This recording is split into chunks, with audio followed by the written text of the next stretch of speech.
Serikali ya awamu ya 8 imekuwa ikiendeleza jitihada za kukabiliana na vitendo vya kuzuia rushwa na uhujumu wa uchumi kwa njia mbalimbali.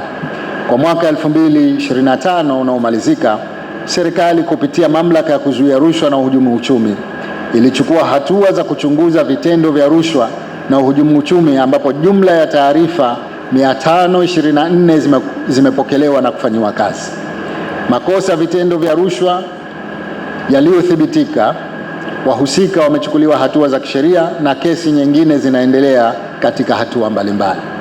Kwa lengo la kudhibiti vitendo vya rushwa na uhujumu uchumi, serikali kupitia ZAECA imefanikiwa kudhibiti na kuokoa jumla ya shilingi bilioni 6.4 na dola za Kimarekani 94,370 kwa kipindi cha mwezi Januari 2025 hadi Oktoba 2025, ambapo shilingi bilioni 5.2 na dola za Kimarekani 89,371 zilirejeshwa serikalini na shilingi bilioni 1.1 na dola za Kimarekani 4,999 zilirejeshwa kwa wananchi waliohusika.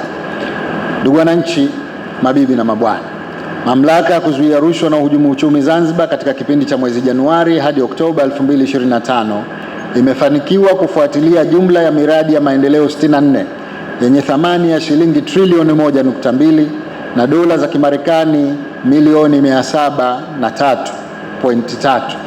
Jukumu hili la ufuatiliaji wa miradi ya maendeleo ni njia muhimu katika kudhibiti mianya ya rushwa na uhujumu uchumi pamoja na kuzishauri taasisi za serikali kuhusiana na vitendo vya rushwa. Napenda kuipongeza Mamlaka ya kuzuia rushwa na uhujumu uchumi Zanzibar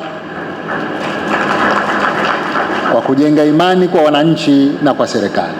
Ahadi yangu ni kuwa serikali itaendelea kuchukua hatua za kinidhamu, kiutawala na kisheria kwa watumishi watakaojihusisha na vitendo vya rushwa na ukiukwaji wa maadili kwa ujumla.